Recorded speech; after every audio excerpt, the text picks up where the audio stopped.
colocar para gravar.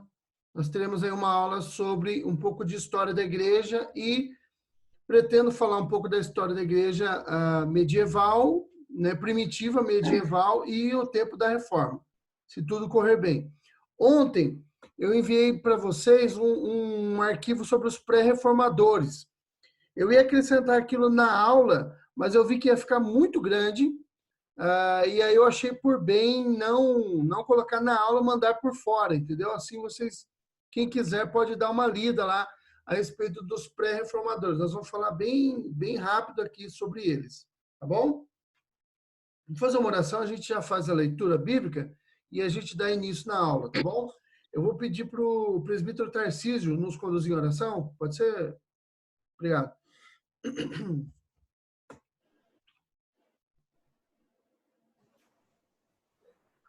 Senhor Deus, amado Pai, muito obrigado por mais um dia, pela noite de descanso que o Senhor nos deu. Senhor nos abençoe neste novo encontro, nesta aula, presidida pelo Diogo, a fim de que todos nós possamos aprender mais de Ti e da história da Tua igreja nesta manhã. Abençoe todos os que estão participando e faça com que realmente este aprendizado faça diferença nas nossas vidas. Oramos assim agradecidos, no nome de Jesus. Amém. Amém. Obrigado. Deus abençoe. Estou aqui deixa eu só dar uma olhadinha aqui na sala de espera. Tá, beleza. Então, hoje é um pouco sobre a história da igreja geral, né? Da igreja como um todo. E aí, no domingo que vem, a gente entra, se Deus quiser, se Deus nos abençoar, entraremos na aula sobre a história da igreja presbiteriana, tá? Do presbiterianismo. A nossa leitura em classe está em Mateus 16. É um texto bastante conhecido. Mateus 16, verso de 13 a 18.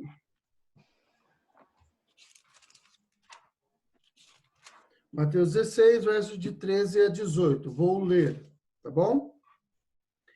Indo Jesus para os lados de Cesareia de Filipe, perguntou a seus discípulos: quem diz o povo ser o Filho do Homem? E eles responderam: uns dizem João Batista, outros Elias, e outros Jeremias, ou algum dos profetas. Mas vós, continuou ele, quem dizeis que eu sou? Respondendo Simão Pedro, disse: tu és o Cristo, o Filho do Deus vivo. Então Jesus lhe afirmou: bem-aventurado és, Simão Bar-Jonas, porque não foi carne e sangue que te revelaram, mas meu Pai que estás no céu. Também eu te digo que tu és Pedro, e sobre esta pedra edificarei a minha igreja, e as portas do inferno não prevalecerão contra ela. Então, esse é um texto bastante conhecido, né, que fala sobre a instituição da igreja. Então, ele vai subsidiar nossa aula de hoje, tá? Notando que Jesus, ele está, nesse texto, ele está nas suas caminhadas, né? Que ele fez enquanto esteve aqui na Terra. E aí, quando ele está ali próximo da região de Cesareia, haviam várias Cesareias, tá? Era muito comum os impérios, quando ocupavam alguma região, criar ali uma cidade com o nome do imperador. Então, por exemplo, o Alexandre, durante o Império Macedônico, ele edificou várias Alexandrias, tá? Então, tinha várias cidades de Alexandre, por toda a região do Império Macedônico. Quando o Alexandre morreu e os seus generais assumiram o lugar, por exemplo, o Antíoco, ele criou várias Antioquias, a Bíblia cita duas delas, tá?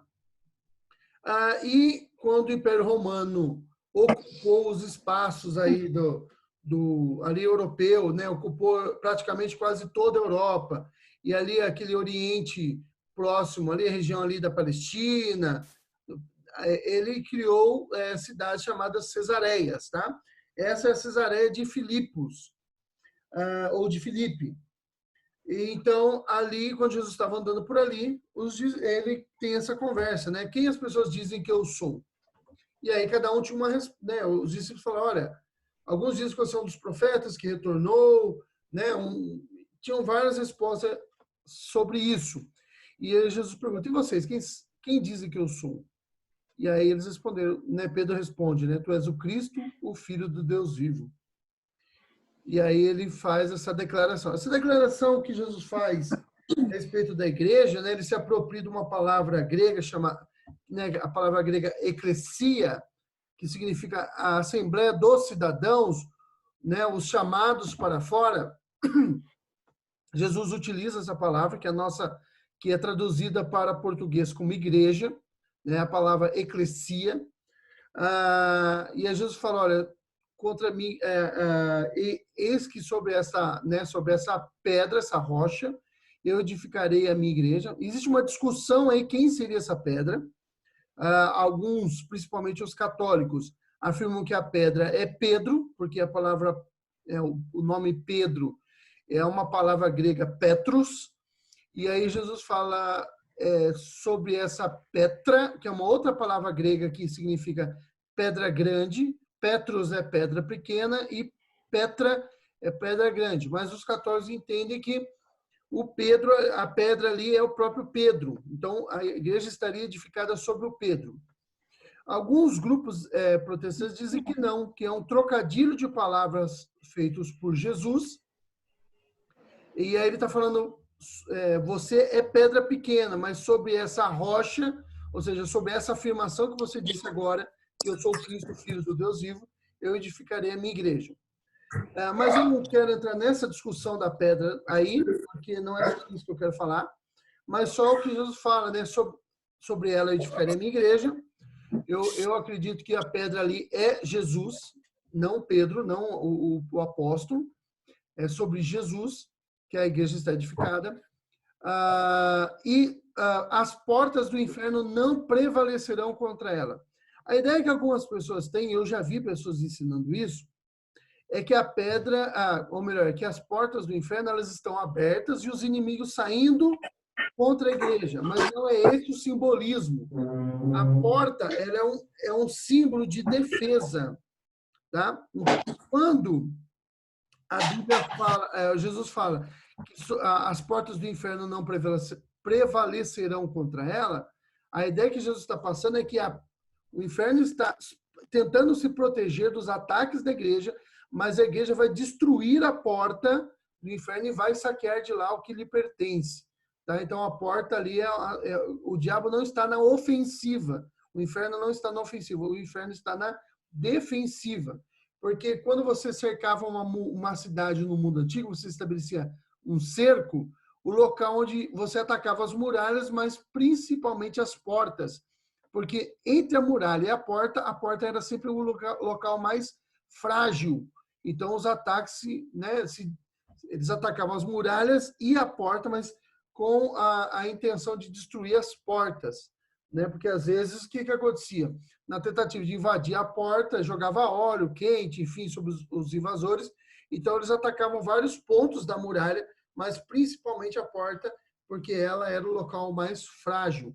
Tá? Então, o inferno estaria na defensiva, tentando se manter diante da igreja, mas a porta não prevaleceria, a igreja avançaria, invadiria o reino do diabo e tomaria de lá o que lhe pertence, que pertencia a Cristo, bom? Que são os eleitos de Deus, tá? Bom, vamos lá então, seguindo aqui com a nossa aula. Eu coloquei aqui, na nossa imagem, a sarça ardente, tá? Só que essa sarça não parece com a nossa sarça. Por quê? Porque essa sarça é a sarça da Igreja Presbiteriana da Escócia. E como a Igreja Presbiteriana surgiu na Escócia, eu achei que seria mais interessante colocar a sarça da Escócia. E tem aí essa inscrição em latim, né? Nec tamen consumebacur. E ela não se consumia. É porque a sarça ardente é daquela visão de Moisés, né? Vocês se lembram, imagino. Moisés, ele vê uma sarça que queima, mas não se consome. E aí, Moisés, ele fica espantado e ele vai, e ele fala, né?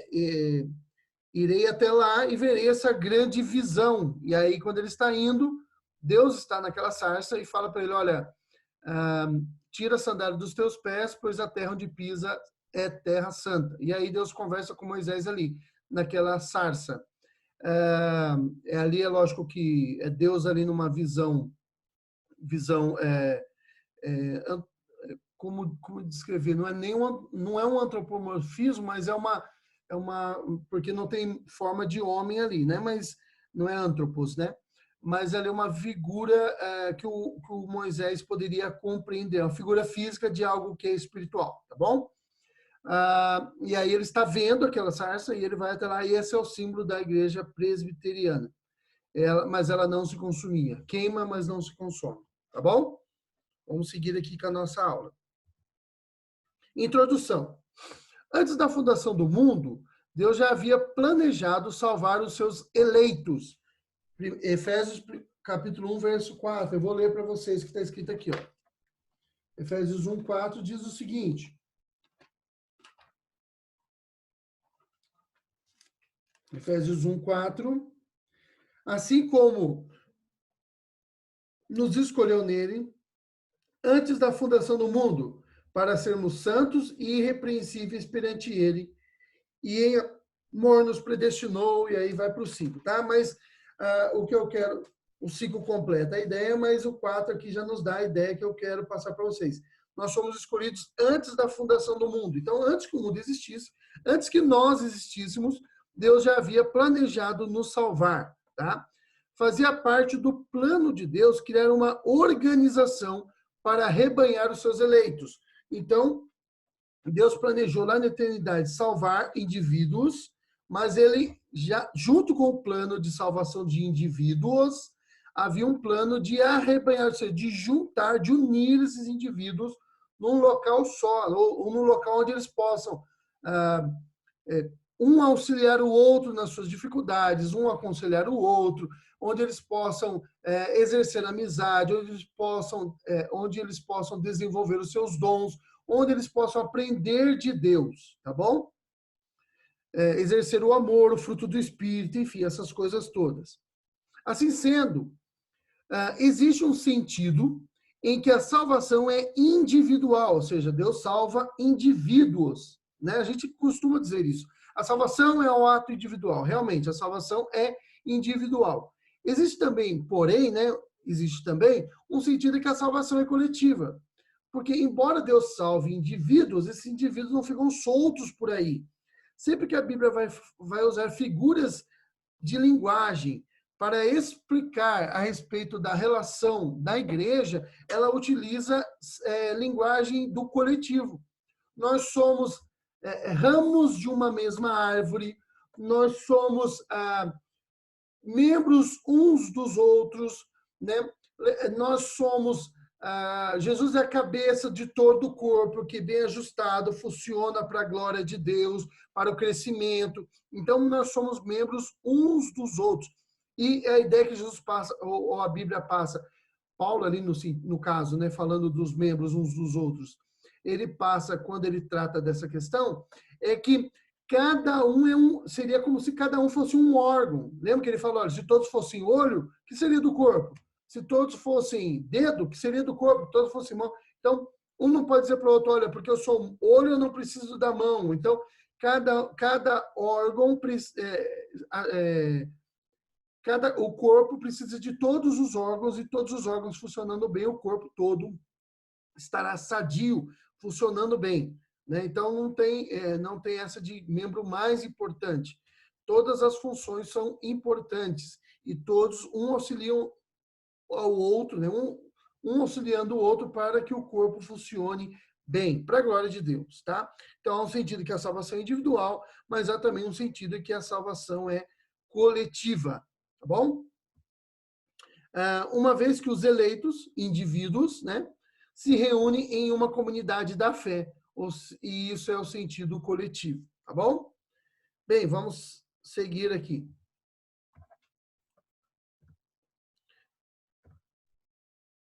Bom, aí nós temos eu fiz um esquema aqui que vai nos mostrar aqui inicialmente como foi que Deus trabalhou essa questão do coletivo, tá?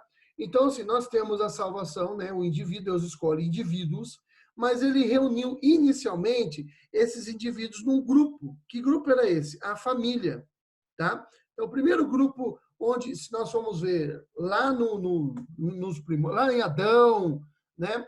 Sete, aquele pessoal todo, Noé, enfim, esses primeiros, né, homens, esses primeiros agrupamentos humanos, nós vamos ver que não havia igreja, não havia uma nação onde Deus se revelava. Onde é que Deus trabalhava o seu conhecimento na vida? Quem tinha a responsabilidade de transmitir o conhecimento de Deus para a próxima geração? Era no ambiente familiar. Tá? Então, Abraão instruiu sua família, instruiu Isaac ali, Isaac instruiu Esaú e Jacó. Tiveram problemas ali, tá? Não estou querendo dizer que não tinha bastante problema ali, mas eles iam instruindo internamente, dentro ali do ambiente familiar, eles eram sendo instruídos em quem era Deus, tá bom? Jacó passou para os seus filhos, também teve bastante problema, tá? E assim por diante foi até que formasse o próximo grupamento aí, que é a nação. Uma vez que Deus primeiro começa a trabalhar com indivíduos, reúne esses indivíduos dentro da família, com o passar do tempo, Deus escolhe uma nação inteira para que essa nação fosse o sacerdócio dele neste mundo. Então ali haviam a nação, lógico, dividida em tribos, essas tribos divididas em clãs, né, famílias, e essas famílias tinham a obrigação, se você for ler as instruções que Deus dá ao povo de Israel quando eles saem do Egito, e aí eles vão se tornar uma nação nesse processo de deserto, a travessia do deserto e entrada da terra de Canaã, ali, daquela região ali, da Palestina, que a gente chama de Terra Santa, né, ou de Terra Prometida. Quando eles estão entrando ali, que eles vão se tornar, deixar de ser um amontoado de povo para se tornar uma nação constituída, Deus faz o quê? Dá uma lei para esse povo, né? Instrui eles como que eles vão fazer né, entrega a eles uma constituição, uma lei, né, uma lei nacional, uma lei federal. Ali, aquela nação, aquelas pessoas, elas deveriam aprender a respeito de Deus, e a transmissão do conhecimento de Deus ainda estava na família. Então, o fato de haver uma nação não diminui a obrigação das famílias. As famílias ainda tinham a obrigação de transmitir o conhecimento de Deus. Inclusive, a obrigação era do pai. É lógico que, não havendo pai, essa obrigação passava para a mãe, não havendo a mãe, para um tio, algum parente mais próximo, mais velho, um irmão, enfim, alguém teria que ter essa obrigação, mas a criança, a nova prole, não poderia, em hipótese alguma, deixar de ter essa transmissão do conhecimento. E eles deveriam ensinar como? Andando pelo caminho, sentado descansando, na hora de comer, várias vezes Deus fala assim, olha, vocês vão levantar aqui um monumento de pedras. E aí, quando os seus filhos perguntarem, o que são essas pedras aqui, pai? Aí você vai dizer para ele, olha, essas pedras aqui, eu estou falando das pedras, é quando eles atravessam o Rio Jordão, tá? Essa pedra, porque um dia nós tínhamos um rio para atravessar, nós tínhamos que ocupar essa terra, e Deus parou o rio para nós, deixou que nós atravessássemos o rio em seco, na época da enchente, e nós atravessamos com o pé seco, e Deus nos deu essa terra. Então, haviam vários marcos, haviam festas, haviam marcos, haviam momentos em que os pais deveriam ensinar os filhos. Então, haviam vários momentos em que a família deveria transmitir o conhecimento de Deus, tá? E haviam também momentos em que a nação, né, como nação, esse conhecimento seria passado. Por fim, Deus abrangeu, olha como a coisa começou. O indivíduo depois passa para a família, a coisa vai se ampliando, né? Nação, e agora, no Novo Testamento, na nova dispensação, né? Na nova administração da graça, ou na atual, né? Na atual gestão da graça, a coisa passou de nação para igreja. E aí, com a igreja, ela alcança o quê? todos os povos, tribos e nações. Olha que coisa maravilhosa. Até nisso Deus é organizado, extremamente organizado, né? Então a coisa vai expandindo do indivíduo para a família, para a nação, e aí, por fim, acabou meu espaço aqui na tela, mas para todos os povos, tribos e nações. Quer dizer que todos os povos serão salvos? Não. Todas as nações serão salvas? Não. Não. Todas as pessoas? Não. Nem Israel, Paulo fala disso.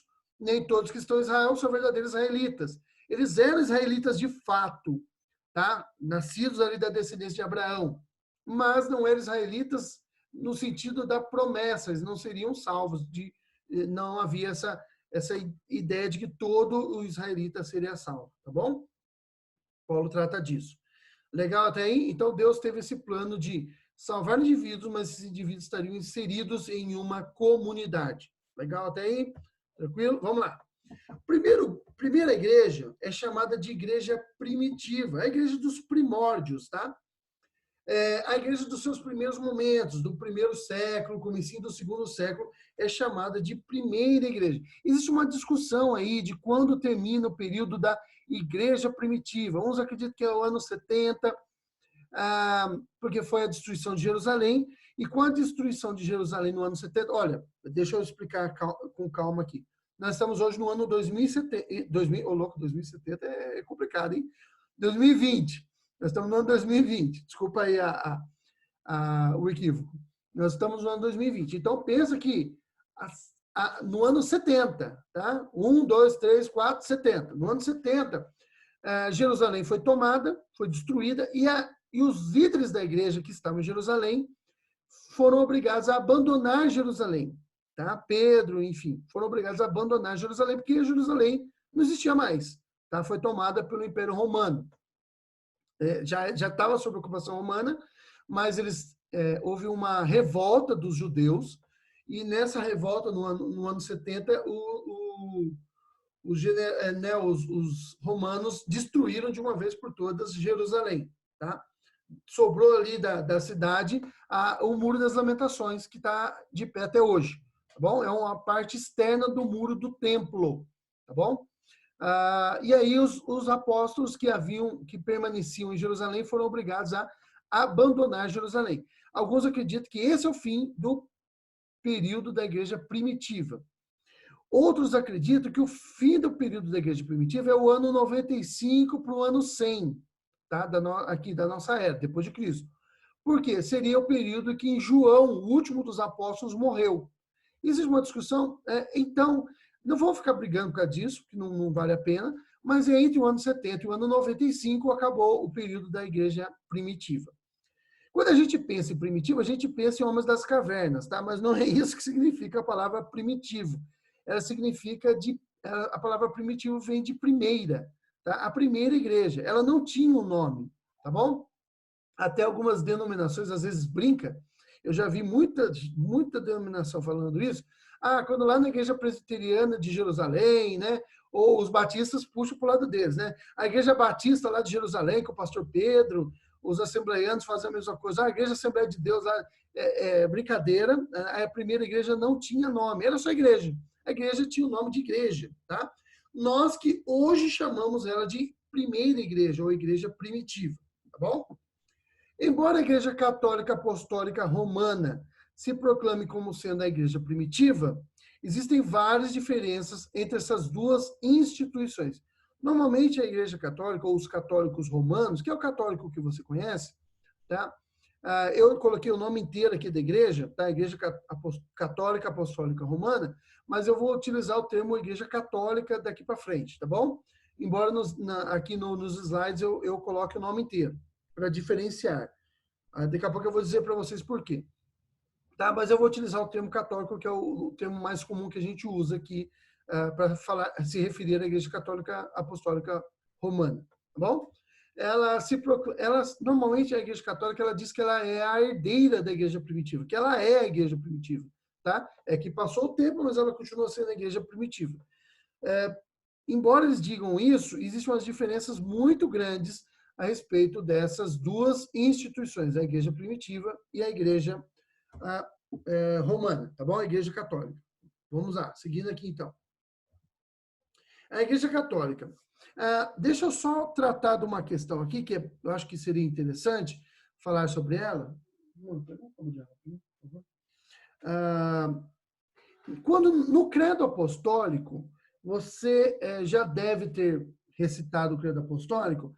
A gente crê em Deus Pai Todo-Poderoso, crê em Jesus Cristo, seu único Filho, nosso Senhor. E aí chega um momento do credo, uma frase do credo que diz assim, crê no Espírito Santo, na Santa Igreja Católica, na comunhão dos santos, na vida eterna e tal. Eu até deixei ali católico em azulzinho ali. Nós evangélicos, quando nós recitamos o credo apostólico, nós não utilizamos a palavra católico, nós utilizamos normalmente a palavra universal. Tá? Alguns até acham que porque tem esse católico aí no meio, esse credo não pode ser recitado pelos cristãos. Isso é um engano, viu, irmãos? Porque o credo apostólico ele é anterior à Igreja Católica. Ele é um credo cristão. Ele é um credo cristão e muito bom, tá? Para deixar claras as doutrinas, né? De forma resumida, as nossas doutrinas. Tá bom? Então, o termo católico aí, que a gente utiliza universal, ele tem um significado. Olha, eu coloquei aqui embaixo, ó. A palavra católico é derivada da palavra grega católicos, tá? Tá vendo aqui, ó? Isso aqui é o capa, alfa, teta, ômicron, lambda, e aí vem aqui, ó, católicos, tá bom? E aqui eu coloquei aqui a transcrição, né, do significado dessa palavra grega aqui, ó, que significa universal. Você tem uma ideia, vem de junção de duas palavras gregas, tá? Kata, que é junto, e holos, né? Da onde vem a nossa palavra holístico, né? Holos significa todo, né? Então, todo aqui, né? Estou passando o mouse aqui na frente, embaixo para vocês verem. A palavra católicos, então, a tradução livre dela seria todo unido, o todo reunido no mesmo local. Por isso que a gente traduz por universal. Então, a nossa igreja, a igreja cristã, ela tem um sentido realmente que ela é católica. Tá? Aí nós não estamos falando de catolicismo romano, tá? Não a igreja católica apostólica romana. Mas a igreja de Cristo, ela é católica, porque ela é universal. Por que ela é universal? Porque ela é composta de todos os salvos de todas as eras.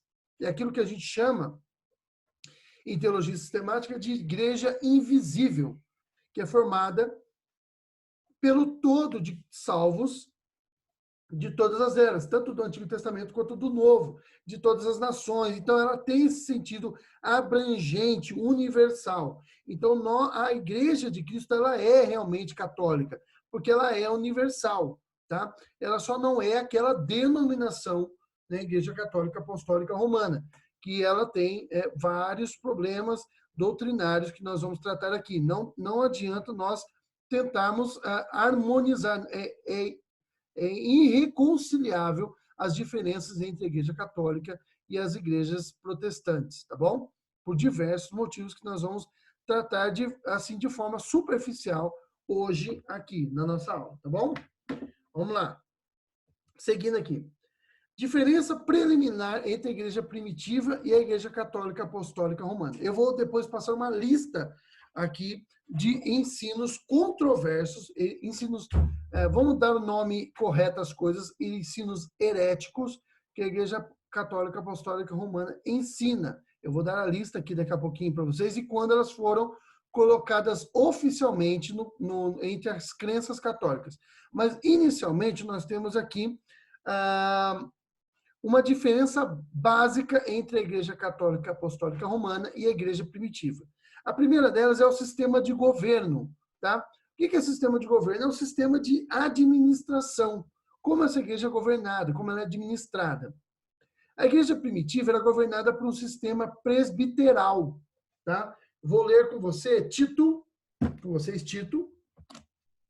Essa é uma das passagens de muitas, tá? Mas eu peguei uma só aqui. Tito, capítulo 1, verso 5. Vou ler para vocês. O texto diz o seguinte: por essa causa, Paulo está falando para Tito, tá? Paulo está escrevendo para um discípulo dele, que agora está se tornando pastor, chamado Tito, tá? Os nomes são estranhos, mas o nosso nome também deve ser bastante estranho para eles. O Tito está escrevendo para Tito, dizendo: olha, por esta causa eu te deixei em Creta. Qual é a causa? Por que ele deixou o Tito em Creta? Para que puseste em ordem as coisas restantes, ou seja, Paulo passou por Creta, pela ilha de Creta, pregou ali, organizou, né, inaugurou a igreja, mas não estava totalmente organizada. Então Paulo fez o quê? Ele seguiu o caminho, ele não podia ficar mais tempo ali, por um motivo que a gente aqui não interessa para nós aqui agora nesse momento, tá? Por um motivo que a gente não sabe. Paulo precisou seguir, e aí ele deixou Tito na cidade. Para quê? Para que Tito estabelecesse, organizasse o restante das coisas que faltavam. Que coisas eram essas? Enfim, organizar a igreja, completar a organização da igreja. E uma dessas coisas que fazia parte da organização da igreja, está escrito aqui, ó, bem como em cada cidade, ou seja, em cada cidade da ilha de Creta, tinham várias cidades ali, constituísses presbíteros conforme te prescrevi. Ou seja, para Paulo, uma igreja só estava organizada quando ela tinha um sistema de governo, anciãos para administrar aquela igreja. Quem eram os anciãos que administravam a igreja? Os presbíteros. Então, esse é o modelo que a igreja adotava. Por várias vezes, Paulo fala da importância dos presbíteros. Pedro, não estou falando de Paulo agora, Pedro, ele chega a falar que ele era um presbítero também, tá? Porque não havia nenhuma diferença entre ser um apóstolo e ser um presbítero. Nós vamos tratar disso daqui a algumas aulas, mas, por exemplo, nossa igreja é constituída, a nossa igreja ela tem 2 oficialatos, tá? 2 grupos de oficiais. Nós temos os presbíteros e os diáconos. São só esses 2 grupos. Mas e o pastor? O pastor é um dos presbíteros, tá? O grupo de presbíteros é dividido em 2 grupos, que são os presbíteros regentes e o presbítero docente. O presbítero docente é o pastor da igreja, mas ele é um dos presbíteros.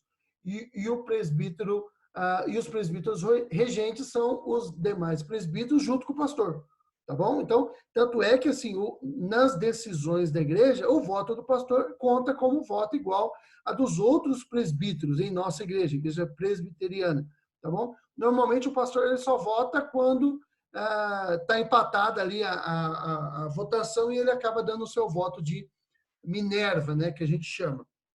É o voto de desempate, tá? Mas o voto dele conta como um voto igual ao dos outros. Ele o voto dele não vale mais do que o voto dos presbíteros, tá bom?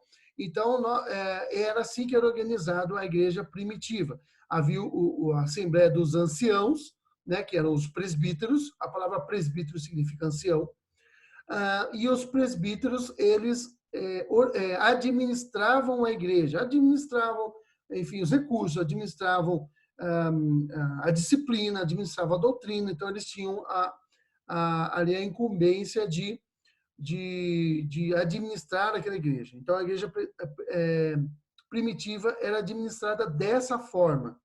A Igreja Católica Apostólica Romana, ela adota até hoje um sistema episcopal de governo. O que significa isso? Você tem até ali você tem os padres, né? Os bispos, aí dos bispos em diante você tem arcebispos, cardeais e o Papa. E quem é que manda na igreja? Quem é o cabeça da igreja? De fato, é o Papa. Por mais que eu fale que é Cristo, mas o Cristo, né, Jesus, ele tem o seu vicário ou seu vigário aqui na Terra, e o vigário de Cristo é o Papa. Então, ele é o cabeça. A decisão do Papa é a decisão que comanda. Ele é, inclusive, considerado como dogma pela Igreja Católica, ou seja, uma verdade incontestável. Você não pode contestar isso. Ele é, quando fala, né, ex cátedra, né, quando ele fala da cátedra, ele fala, né, na condição de Papa, ele não erra, é infalível. Tá? Ele é como se fosse Deus falando pela boca dele. Essa atribuição que é dada ao Papa, irmãos, está além até da atribuição que nós damos aos apóstolos. Por quê? Nós, às vezes alguém pode imaginar assim, mas não é assim que funciona. Por exemplo, Paulo, ele era inspirado? Nós não acreditamos que Paulo era inspirado, nós acreditamos que o Espírito Santo inspirou Paulo a escrever. Quer dizer que em todo momento Paulo ele era infalível? Não. Tá? Se você for ler, inclusive a epístola, melhor, a epístola não, o livro de Atos, você vai ver ali momentos em que Paulo cometeu alguns erros, Pedro também. O próprio Paulo fala, escrevendo aos Gálatas, que ele teve que repreender Pedro porque Pedro estava fazendo coisas erradas, entendeu? O que Pedro estava fazendo? Eles estavam ali reunidos numa igreja de gentios, ou seja, de uma igreja de não-judeus, e Pedro estava comendo com eles ali normalmente, tá? Provavelmente comendo até coisas que Pedro, um tempos atrás, ele não comia. E quando chegou um pessoal judeu ali da parte de Tiago, Pedro fez o quê? Se afastou dos gentios e começou a recriminar os gentios pelas suas atitudes ali. Não era nenhum pecado. Era ali por comer coisas que não eram, que os judeus não podiam comer, carne de, por exemplo, carne de porco, essas coisas que o judeu não come de jeito nenhum, o gentil comia, dentre outras coisas. E aí o Pedro, quando viu os judeus ali, ele se afastou. E aí Paulo viu aquilo ali e viu hipocrisia na atitude de Pedro. E aí chama e dá uma dura no Pedro, na frente de todo mundo, sem nenhum pudor. Dá ali uma chamada ali no Pedro ali, o Pedro se submete. Paulo ainda fala, e ele se submeteu porque ele era repreensível, ele aceitava ser repreendido quando estava errado. E Pedro reconheceu que estava mesmo errado. Ou seja, Pedro não era infalível. Pedro não era inspirado. Pedro, ele escreveu de forma inspirada, mas nem todo o tempo. Ele não era 100% inspirado o tempo todo, tá? Mas o católico acredita que o Papa, ele é inspirado em tudo que ele fala, em tudo que ele faz, tá bom? Bem, vamos lá. Então, essa é uma das diferenças preliminares entre as duas igrejas, a igreja primitiva e a igreja católica romana, tá? Outra coisa que eu não coloquei aqui, mas nós poderíamos colocar, o Papa e os sacerdotes da Igreja Católica Romana, né, da Igreja Católica Apostólica Romana, eles não podem se casar. Mas Pedro era casado, ele tinha uma sogra. Lembre-se, né? Jesus, inclusive, curou a sogra dele. Então, Pedro era casado. Não há nada que nos encoraje a pensar que os outros apóstolos não fossem casados também. Paulo, em um determinado momento de sua vida, não era casado. A gente não sabe se ele foi casado em algum momento da vida, tá? Mas isso é uma discussão que eu não quero entrar nela, porque senão a gente vai gastar muito tempo numa discussão que não tem tanto importância para a nossa aula de hoje, tá? Se Paulo foi casado ou não. Mas Pedro, com certeza, era casado. E ele é considerado pela Igreja Católica como o primeiro Papa. Inclusive, por aquela passagem que nós lemos inicialmente ali de Mateus, né? Sobre esta pedra edificarei a minha igreja. Então, Pedro teria recebido as chaves do reino, né? As duas chaves. Inclusive, o símbolo da Igreja Católica são as duas chaves, né? Cruzadas, às vezes. Enfim, a chave né? dos céus e do inferno. Tá bom? Do reino de Deus. Vamos seguir aqui. A Igreja Católica Apostólica Romana surgiu das transformações sofridas pela igreja primitiva. Então, se a gente fosse, como que nós podemos encaixar, então, essa igreja católica? Ela surgiu das transformações ocorridas na igreja primitiva. Com o passar do tempo, a igreja primitiva sofreu várias transformações que vai culminar na igreja católica apostólica romana. Vamos seguir aqui. Um pouco de história, tá? A igreja, inicialmente, foi considerada como uma seita judaica. Então, inicialmente, o cristianismo ele era considerado como uma seita judaica. Quando a gente fala ali de seita, não pense no sentido pejorativo que nós temos hoje. Hoje, quando a gente fala de uma seita, a gente pensa aquelas coisas muito esquisitas, de pessoas que mexem com coisas diabólicas, com coisas obscuras e tal. Mas a palavra latim seita, secta, em latim, ela significa somente corrente de pensamento. Então, originalmente ou etimologicamente, né, na origem da palavra, a palavra seita só significa uma corrente, uma vertente, no caso ali de uma corrente majoritária. Qual seria a corrente majoritária? A corrente majoritária seria o judaísmo, e aí os romanos achavam que o cristianismo, a seita do caminho, como eles chamavam, ou a seita dos nazarenos, era só mais uma seita, dentre tantas que tinham lá no judaísmo, que não era nada de ruim, tá? Imaginar isso, naquela época. Não havia um sentido pejorativo, tá? Esse sentido pejorativo surgiu por causa da semântica, a palavra mudou o sentido, né? A semântica da palavra seita mudou com o passar do tempo, tá bom? Mas, por exemplo, os fariseus eram uma seita judaica e eles eram muito respeitados entre o povo. Os saduceus eram uma seita judaica e eles cuidavam, inclusive, das coisas do sacerdócio. Então, eles eram extremamente importantes dentro ali da comunidade judaica. Tá? E aí você tinha outras seitas também. Você tinha os essênios, você tinha outras seitas ali, tá bom? Por isso, nesse primeiro momento, o Império Romano não perseguiu a igreja. Você vai ver que os romanos não estão nem aí para a igreja. Porque para eles são todos judeus. E os judeus, eles tinham a religião judaica tinha status de religião permitida dentro do Império Romano. Então, os romanos eles não tinham muito problema com religiões que já existiam. O problema deles eram as religiões novas. A religião nova desestabilizava, né, a nação, o império, e isso era um problema para aquilo que eles chamavam de Pax Romana, né, a paz romana. Então, inicialmente você vai ver que as perseguições aos cristãos nunca vinham dos romanos, vinham sempre dos judeus. Os judeus que perseguiam os cristãos. E de vez em quando os judeus incitavam os romanos contra os cristãos, então os romanos acabavam atacando ou prendendo cristãos mais para atender a vontade dos judeus do que realmente um problema que eles tinham, romanos, com os cristãos. Foi só quando os romanos perceberam a diferença, perceberam que o cristianismo era outra religião, que a coisa começou a ficar ruim para o lado dos cristãos, tá bom? Vamos seguir aqui. Frase de Tertuliano, tá? No seu livro Apologia, tá? No caso em latim, Apologia. No livro dele, ele escreve uma frase interessante. Ele diz o seguinte, olha, se o Tibre é um rio, tá? Um rio que corta ali Roma, passa por Roma ali. Se o Tibre inundar a cidade, ou se o Nilo, aí já está falando do Egito, se recusar a nascer, se o céu tiver chuva, se houver terremoto, fome, pestilência, haverá clamores em uma só voz. Atirem os cristãos aos leões. Aí já é o período de perseguição pelo Império Romano, tá? Quando os romanos perceberam que o cristianismo era outra religião. E aí começa a perseguição aos cristãos. E aí o Tertuliano fala, qualquer motivo era motivo. Aconteceu alguma coisa de errado ou alguma coisa que não esperavam, já ouvia-se logo o clamor, atira os cristãos aos leões.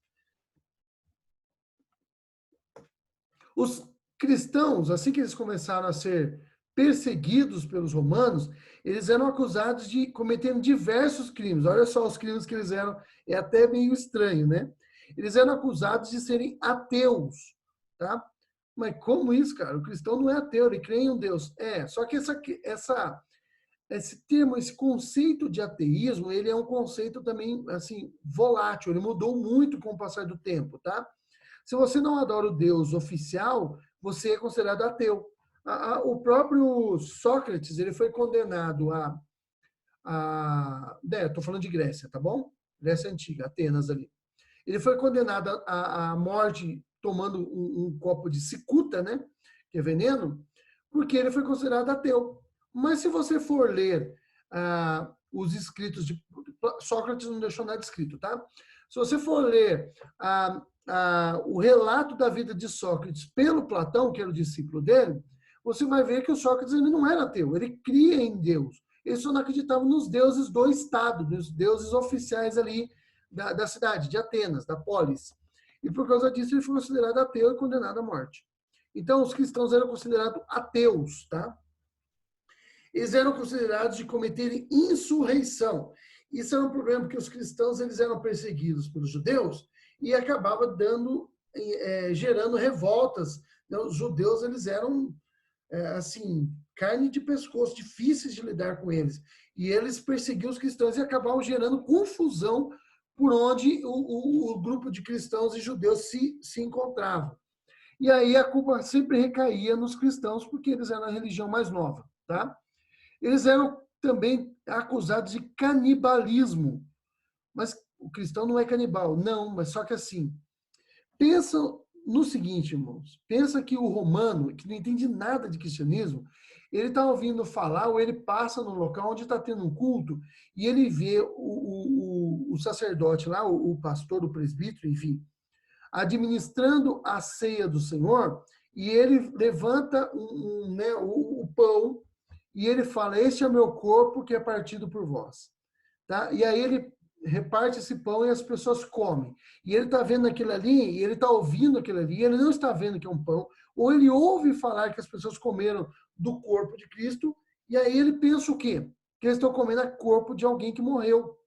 Então eles são acusados de serem canibais. E depois eles bebem o vinho, só que só bebe o vinho quem faz parte do grupo, e aquilo é vermelho, e eles falam, este é meu sangue, sangue do nova aliança do meu corpo, sangue que foi derramado por vós. E aí eles tomam aquele cálice de vinho, e os romanos estão vendo aquilo, não sabem o que é, e os cristãos estão dizendo, é lógico que numa linguagem simbólica, mas o romano está ouvindo aquilo ali, está vendo aquilo ali, e ele não sabe que aquilo é uma linguagem simbólica. E ele pensa que aquilo é real, que eles estão comendo carne de Cristo e bebendo o sangue de um morto. Então, eles eram acusados de canibalismo. Eles eram acusados também de serem antissociais. Hoje em dia, nós seríamos todos acusados de sermos antissociais, né? Nós estamos aí, alguns aí, há 4 meses sem sair de casa. Então, nós seríamos bastante antissociais. Mas naquela época era um crime ser antissocial, tá? Eles também eram acusados de incesto, ou seja, de casarem com as suas próprias irmãs. Por que isso? Porque o romano, ele via o cristão se referindo a uma irmã cristã, né, uma moça cristã, como irmã. E depois passa uns 5 anos, eles se tornam jovens e casam. Aí, o que o romano pensa? Esses cristãos casam entre si. Eles casam entre os irmãos. E aí está tendo incesto. Então, eles eram acusados de diversos crimes, mas esses crimes, as acusações, né, o crime era imputado a eles porque eles não conheciam o linguajar cristão. Hoje em dia não mudou muito, né? Nós temos o nosso linguajar cristão. E às vezes as pessoas nos ouvem falando do nosso linguajar, da nossa comunicação interna, e elas não entendem boa parte das coisas que a gente fala. Né? Não é comum entre nós presbiterianos, mas, por exemplo, algumas igrejas se referem por exemplo, um homem falando para outro homem, chama ele de varão. Né? É um termo que, nas Bíblias antigas, era muito utilizado, nas traduções antigas da Bíblia, era muito utilizado para se referir a um homem, né? Varão. Né? É um sinônimo para homem, né? E aí o cara ouve falando varão, ou vaso. Né? E aí quem é de fora do meio cristão não entende o que o cara está falando, né? O que o cristão está falando. É uma linguagem indecifrável para algumas pessoas, tá? Então os cristãos eles eram acusados de diversas coisas. Tertuliano também escreveu uma outra frase que dizia: o sangue dos mártires, ou seja, das testemunhas, é a semente da igreja. A palavra marturel, grega, ela significa mártir, tá? Ou testemunha. Vamos lá. Mais um pouco de história aí. Diocleciano, o imperador Diocleciano, só para explicar para vocês quando foi que acabou a perseguição romana aos cristãos e quando a igreja começa a ter mudança de tratamento dentro do Império Romano, mas aí surgem os problemas, tá? Grandes problemas. Já haviam e a coisa piora. O imperador Diocleciano, o imperador romano Diocleciano, ele não era cristão, não tinha nada a ver com os cristãos, tá? Ele resolveu dividir o Império Romano em 4 regiões, tá? Isso lá para o século III. Ele resolve dividir o Império Romano em 4 regiões, estabelece 2 Augustos e 2 Césares. Né? A palavra Augustus é uma palavra para divino, tá? Então haviam 2 imperadores divinos e 2 Césares. Tá? E esses, no caso ali, era o Diocleciano e o Maximiano, eram Augustos, e o Galério e o Constâncio eram Césares. O Diocleciano ele fica sendo imperador por um período, né, grande de tempo, e ele aposenta, ele não morre. Ele aposenta e ele passa, quando ele aposenta, ele convence o Maximiano a se aposentar também, e automaticamente eles, né, tanto o Diocleciano como o Maximiano, passam o título de Augustos para o Galério e o Constâncio. E o Galério e o Constâncio, assim que eles são elevados de César para a condição de Augusto, de divino, eles fazem o quê? Eles nomeiam mais 2 Césares, que foi o Constâncio eleva o filho dele, Constantino, à condição de César, abaixo dele, e o Galério, ele eleva um general que foi adotado como filho dele, chamado Licínio, à condição de César. Tá? Quando o Galério e o Constâncio se aposentam, né, ou eles deixam de ser augustos, começa uma guerra. O Constantino ele vai lutar contra o Licínio, tá, para ver quem ficará com o império. Os dois não aceitam a dividir o império como os outros que foram imperadores antes deles. Tá? O Diocleciano e o Maximiano e o Augustus e Galério. Eu estou falando os nomes aqui, é só você ir acompanhando aqui no slide que você não se perde, tá bom? E começa uma guerra entre eles. E nessa guerra, o Constantino ele percebe que o cristianismo ele tem um diferencial no cristianismo. Eles cuidam dos seus, tá? Os cristãos cuidam dos seus, eles são bem organizados, eles estudam bastante. Então, é uma forma de organizar o império no momento que o império está bastante caótico. Então, o que o Constantino faz? Ele convence o Licínio, cada um está numa região do Império Romano, o Constantino mais na área oriental do Império e o Licínio ali mais próximo de Roma. O Constantino convence o Licínio a assinar uma lei, um edito, né, como alguns dizem. O edito ou o edito de Milão, no ano 313, dando liberdade para os cristãos, ou seja, a partir daí a perseguição aos cristãos acaba entre aspas, tá? Eu já vou explicar isso para vocês. Mas ela termina, os dois se comprometem, nos dois lados do Império Romano, a não mais perseguirem cristãos. A luta, depois dessa assinatura do edito, a luta continua e o Constantino vence a guerra. E como ele tem essa aproximação com os cristãos agora tornam-se religião permitida, desde o edito de Milão, e eles começam a receber dinheiro do Estado romano, do Império Romano. Os pastores começam a ser sustentados pelo Império Romano, receber salário do Império. As religiões que tinham roubado, né, confiscado templos, tá? Cristãos são obrigados a devolver esses templos para os cristãos. Os cristãos usufruem de uma certa liberdade nesse período, mas a religião ainda não é oficial do Império Romano, ela só é uma religião permitida. Isso porque o Constantino diz que teve um sonho, que ele via uma cruz no céu, e aí ele ouviu uma voz que dizia sobre este signo, ou sob, né, abaixo desse signo, você vai ter a vitória. E aí já começa a piorar a situação, porque algum anjo levou para o Constantino os pregos da cruz, isso é tudo lenda, tá? A parte de história parou já, aí já é lenda. Um anjo desceu com os pregos da cruz para o Constantino, ele derreteu os pregos, fez uma espada mágica, tipo a Excalibur, mas a Excalibur cristã, tá bom? E aí o Constantino vence e aí ele adota o cristianismo como religião permitida ainda. Embora o Constantino mesmo nunca tenha sido um cristão. Ele só foi batizado no final da sua vida, tá? Quando ele estava para morrer, tá bom? Depois da morte do Constantino, começa uma nova perseguição aos cristãos, e essa perseguição só vai se encerrar quando o imperador Teodósio assinar o Edito de Tessalônica, no ano 380. A partir daí, irmãos, aí sim, o cristianismo é uma religião obrigatória. Todo mundo no Império Romano tem que ser cristão, tá? Quando o Império Romano caiu, o Império Ocidental caiu, né, Roma, né, foi tomada pelos germânicos, os cristãos ganharam ainda mais importância.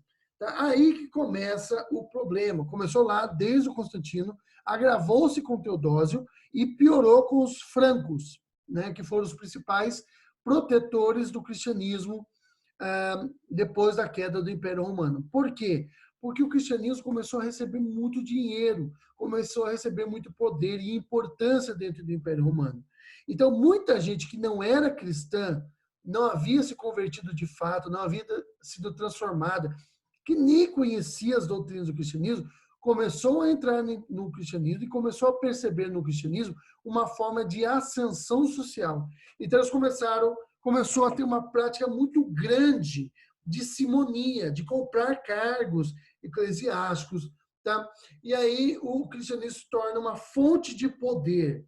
E aí, meu filho, a coisa degringolou, tá bom? Porque aí começa a surgir uma série de heresias. A igreja já tinha alguns problemas com heresias, mas a coisa piora muito mais agora, porque pessoas que não são convertidas de fato estão exercendo cargos de liderança na igreja. Alguns governadores, né, majordomos de cidades, eles começam a perceber, alguns duques, enfim, né, com o desenvolver aí da história, condes, começam a perceber a importância de se manter o controle da igreja, e eles começam a inserir pessoas que não têm conhecimento do cristianismo, que nunca leram a Bíblia, tá? Nos cargos eclesiásticos, para que esses tivessem o controle religioso na região. E aí a coisa começa a surgir uma série de heresias na igreja. Bom, vamos lá. Seguindo aqui. Aqui, por causa desses desvios, tá aqui o que, né, por causa dessa entrada de pessoas não convertidas, que não conheciam o cristianismo, na fé cristã, né, e inclusive ocupando cargos de liderança na igreja, começou a surgir uma série de desvios doutrinários. Então, aqui, ó, coloca aqui, ó, Cristo, né? Olha que eu estou seguindo com o mouse. Cristo aqui seria a igreja primitiva, a igreja cristã original seguiria esse caminho, mas aí houve um desvio, tá? Que vai dar na origem no catolicismo romano, a igreja católica. Vamos lá. O ano 310 surgiu, já havia, né, a prática por alguns cristãos, e aí agora ela se torna uma prática oficial da reza pelos defuntos. Tá? No ano 320, o uso de velas no culto. Depois, culto aos santos, 375. 404, instituição da missa. Tá? E essa missa é interessante porque na missa, o que acontece? O sacerdote sacrifica de novo Jesus. Então, Cristo é sacrificado toda a missa, tá bom? É como se ele tivesse de novo sendo morto de novo, né? De novo e de novo e de novo. Aquele sacrifício, os católicos não pensam isso, mas essa é a implicação, melhor dizendo, da missa. Quer dizer que o sacrifício de Cristo não foi suficiente. Você precisa matá-lo de novo, de novo, de novo e de novo, tá bom? 431, culto à Virgem Maria, 500 roupas. Bom, enfim, eu não vou ler todas, mas eu vou te mandar depois o slide. Você vai ter esse slide aqui para você, tá bom? Mas você está vendo aqui a lista de algumas das heresias que surgiu no meio da igreja, tá? Que vai afastando a igreja do seu, né, dos seus eixo principal da retidão da palavra, tá? E aí vai dando no catolicismo romano. Seguindo aqui. Como surgiu os pré-reformadores? Eu mandei um texto para vocês dos pré-reformadores. Dê uma lida lá, irmãos.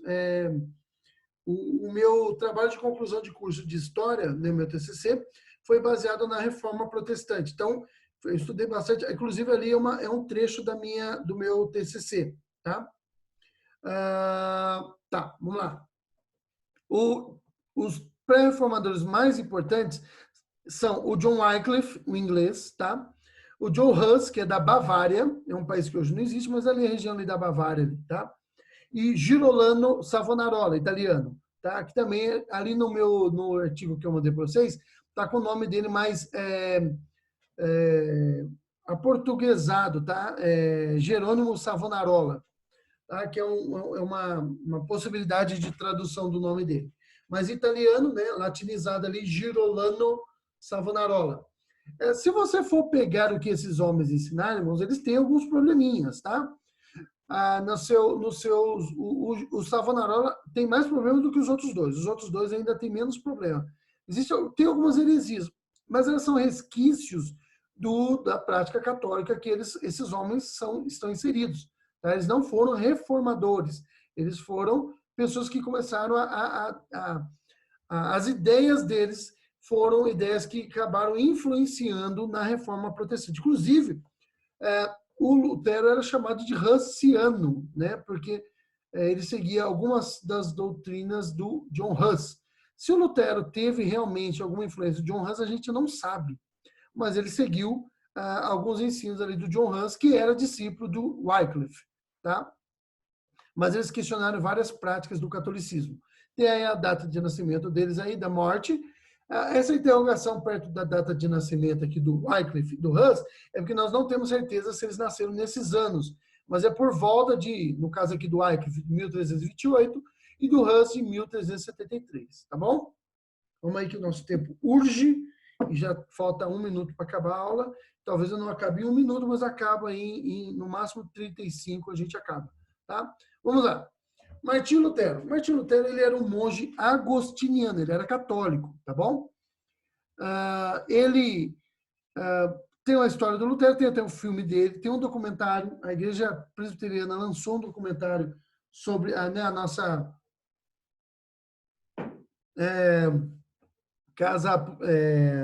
a editora Cultura Cristã, que é a nossa casa publicadora, lançou um documentário, eu tenho esse documentário do Lutero. Mas tem um filme do Lutero também, de 2005, se eu não me engano. Muito bom. Eu passo sempre esse filme para os alunos meus da escola mesmo, secular, assistir, porque é histórico e a gente trata da questão da reforma. E aí eu aproveito para reforçar bastante a questão da reforma protestante com eles, com meus alunos ali da rede pública. No dia 31 de outubro de 1517, ele publicou as suas 95 teses. As 95 teses também você acha facilmente na internet. Põe aí 95 teses, você vai encontrar as 95 teses muito facilmente. Tem até elas comentadas, às vezes. Bom, tem até uma que eu tenho, que eu já usei, inclusive no meu TCC, ela em latim e em português, tá? As 95 teses, mas os ensinos do Lutero, ele escreveu muito, Lutero escreveu muito, muito, muito mesmo, tá? Inclusive, eu já até mencionei um dos livros dele aqui, né? A Escravidão do Arbítrio, né? O livre-arbítrio escravo, que em português o título é Nascido Escravo, um dos livros do Lutero, mas as ideias do Lutero elas estão baseadas nos 5 solas, tá? Do Lutero, que era o quê? Sola é porque está em latim, era a língua que era utilizada nos debates da época, tá? Tanto pela igreja quanto pelo jurídico, né? Todo debate jurídico acadêmico era feito em latim. Então, o Lutero ele escreve muito em latim. Os 5 solas do Lutero são sola fide, sola scriptura, solus Christus, sola gratia e soli Deo glória, ou glória soli Deo, né? O que significa os 5 solas, ou os 5 somentes, tá? Somente a fé, somente a escritura, somente Cristo, somente a graça e somente glória somente a Deus, tá bom? É isso que significa. Ou seja, a salvação é somente pela fé, fé naquilo que as escrituras dizem, ou naquilo que a Escritura diz.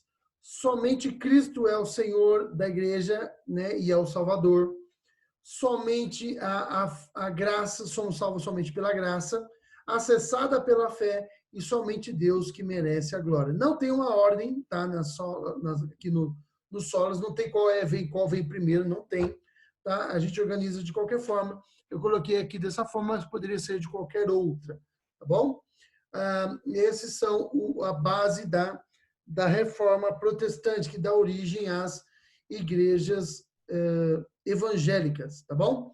é o grande rompimento aí no século XVI. Não foi o primeiro. A Igreja Católica já havia sofrido algumas cisões, por mais que ela diga que ela é una, ela não é, tá bom? Houve a primeira grande divisão, foi a divisão entre a Igreja Católica Apostólica Romana e a Igreja Católica Apostólica Ortodoxa, também chamada de Igreja Ortodoxa Grega, né? A Igreja do Oriente. Porque, o que aconteceu? A igreja ela estava em todo o Império Romano, mas quando o Império foi dividido em dois, ali com Constantino e depois, de fato, pelo Teodósio, tá? O que aconteceu? Haviam dois imperadores. E a igreja, sobre cada área de influência ali, a igreja em Roma, né, sob a influência do imperador romano, ali ocidental, e a igreja em Constantinopla, ou Bizâncio, né, que é também ali do lado do Império Bizantino. O Império Bizantino é o Império Romano Oriental, tá? Elas se desenvolveram de formas diferentes. Então, do lado ocidental, ela teve um pouco mais de liberdade. Do lado oriental, ela ficou muito presa, muito ligada ao imperador oriental. Então, ela se desenvolveu também de forma diferente, tá? De forma desigual. Então, no século XI, houve um rompimento, de fato, dessas duas igrejas. Elas ainda mantinham até o século XI uma certa relação de cooperação, né? Meio aí, havia uns choques entre elas, mas eles ainda cooperavam com os outros. Mas no século XI teve teve uma treta feia lá entre as duas igrejas. O núncio católico, ou seja, uma espécie de primeiro-ministro católico que ficava lá no Império Bizantino, do lado da Igreja Ocidental, excomungou o patriarca oriental, que era o líder da Igreja Oriental, e o patriarca excomungou o núncio e o Papa, né? Na verdade, tinha morrido o Papa, e aí um excomungou o outro, e aí acabou a relação de amizade entre eles. Essa relação de amizade só foi restabelecida há pouco tempo atrás, tá? Se não me engano, há uns 20 anos atrás. Bom? Então, foi uma treta feia entre essas duas igrejas aí. E aí elas seguiram caminhos diferentes desde então, desde o século XI. Elas estão separadas. Mas aí no século XVI houve esse segundo grande cisma, tá? Dentro da Igreja Católica, dando origem às igrejas protestantes. A gente fala reforma protestante, mas é um título que nós damos hoje, tá? Porque a mudança feita lá pelo Lutero não era nem chamada de reformada, porque o termo reformado só foi utilizado com Calvino e Zwinglio, e nem era protestante, porque o Lutero não... O título de protestante só surgiu quando os duques luteranos protestaram contra os duques, né, contra o Império Católico, Sacro Império Romano, tá? Então, por isso, os duques protestantes, tá, deram origem ao termo protestante. Nós utilizamos, então, o termo reforma protestante, mas esse termo não era assim que eles eram chamados. Eles eram chamados de cismáticos, tá? Era assim que eles chamavam aqueles que rompiam com a igreja. O Lutero era um cismático, né? Ele criou um cisma, tá bom? Pessoal, eu vou encerrar a nossa aula por aqui. Esse foi o nosso último slide. Eu não coloquei aqui no slide, mas posso colocar depois, se vocês quiserem, algumas recomendações de leituras para vocês, tá? Recomendação de leitura sobre história da igreja. Eu tenho 3 livros de história da igreja. Eu tenho esse livro aqui, que ele não está mais com essa capa, tá? Que é do Bruce Shelley, História do Cristianismo ao Alcance de Todos. E se eu fosse indicar, desses 3 que eu tenho, eu indicaria esse, porque ele é o mais, eu acho que ele é o mais simples, e ele é o mais abrangente desses outros 3 que eu tenho, tá? Mas cada um deles foca um ponto que o outro não foca. Então, a História do Cristianismo ao longo dos tempos.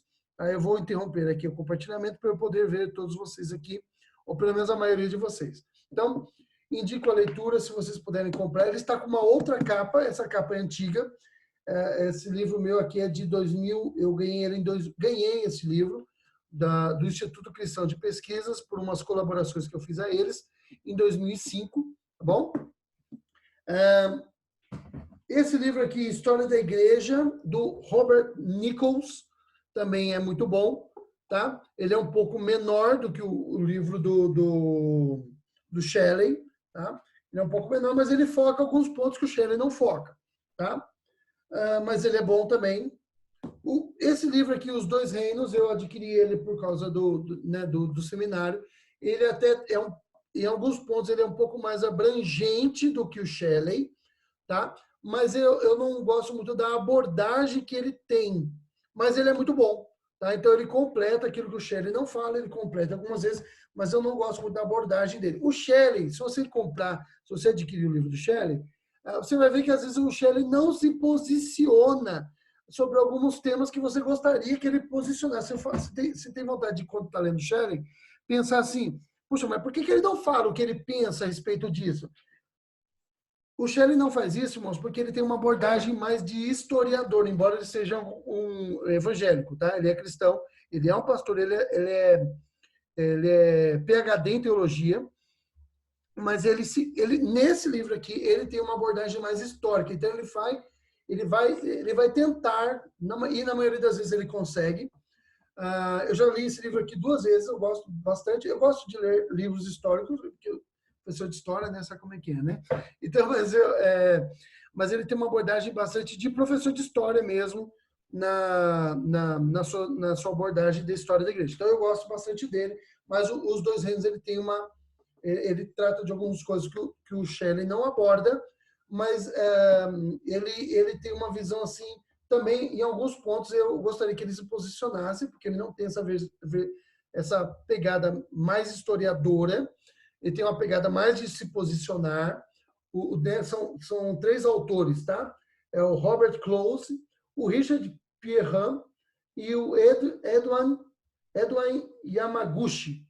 Bom, eles também não se posicionam algumas vezes que eu gostaria que eles se posicionassem. Eu não tratei disso hoje, mas como nós vamos abordar esse tema em breve, então eu indico para vocês a leitura do Diário do Simonton. Eu, inclusive, tenho 2 desse, porque eu ganhei os 2. Eu ganhei uma da igreja de Bertioga. Quando eu entrei na igreja, o meu pastor me deu, lá de Bertioga. Os 2 são usados, mas eu não ligo para isso. Eu não ligo para isso. E eu tenho uma outra que eu ganhei. Na verdade, eu acabei herdando uma parte da biblioteca do reverendo Nilson.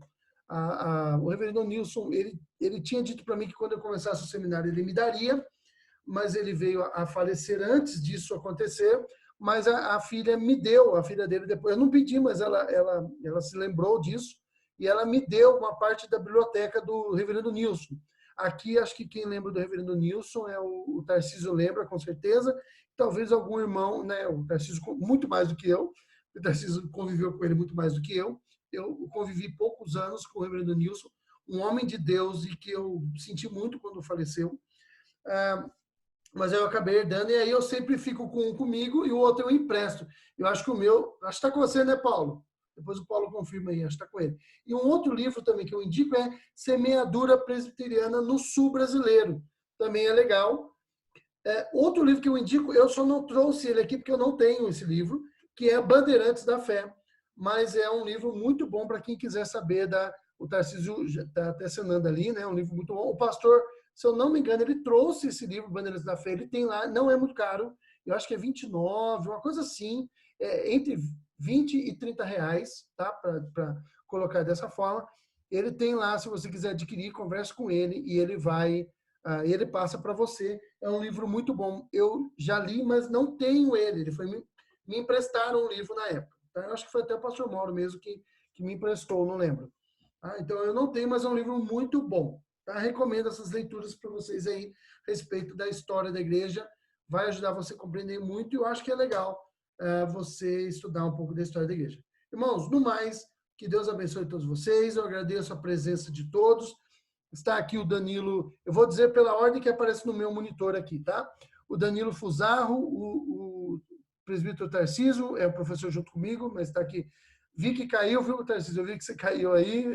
Aquele problema que o presbítero Tarcísio não está ministrando aula por causa desses problemas de internet dele, que está muito estável e está difícil de resolver o problema. Ele comentou comigo, e é por causa da pandemia, as empresas de internet estão trabalhando com pessoal reduzido. Aqui também está a Daniela e o Saulo, Deus abençoe vocês, a Cris Ribeiro, minha cunhada, a Lívia, a Renata, Deus abençoe, a Vitória, o Cláudio, a Luísa, a Agnólia, o Danilo Dávila, o Guilherme Batista, o João Toledo, o Paulo, o Felipe, o Arthur, que é a Lohane, a Gorete, o Arthur, que é a Lohane, né? É porque está o Arthur aqui, mas eu sei que é a Lohane. A Gorete e a Marta, desculpa, Marta está aqui comigo. Eu citei, mas alguém eu não estou vendo, tá, irmãos? Então, me perdoe aí se está faltando alguém que eu não estou vendo aqui na minha tela. Mas você pode gritar aí, falar, estou aqui também e tal. Eu digo o seu nome. Deus abençoe vocês, obrigado pela paciência. E eu vou pedir para alguém fazer uma oração por nós. Saulo, você ora por nós, meu irmão? Pode ser? O Saulo vai orar e assim que o Saulo orar, está encerrada a aula. Deus abençoe, um ótimo domingo a todos. Tá bom? Tarcísio, você quer falar alguma coisa antes? Algum recado, alguma coisa? Não, tá tudo certo. Tranquilo? Parabéns pela aula. Obrigado, Deus abençoe. Bastante elucidativa. Valeu, obrigado. Depois eu encaminho para vocês os slides, tá, irmãos? Para quem quiser, que não é da sala, por exemplo, a Marta, a Renata, que não pertence à sala do Catecúmenos, é só me pedir no particular que eu mando para vocês também, a Gnole, enfim, tá bom? Saulo, pode orar por nós, por favor. Oremos. Obrigado, Senhor, por mais este dia, Pai, e pelas bênçãos que o Senhor tem proporcionado em nossas vidas. Amém. Agradecemos pela aula de hoje, por estar nos ensinando a cada dia, Pai. Dá-nos uma semana abençoada. Fica conosco. Nós te agradecemos em nome de Jesus. Amém. Amém. Amém. Amém, irmãos. Deus abençoe. Um ótimo domingo a todos e até a noite com a devocional do Pastor Mauro. Tá bom? Fiquem na paz. Amém. Tchau, tchau. Tchau. Tchau. Tchau.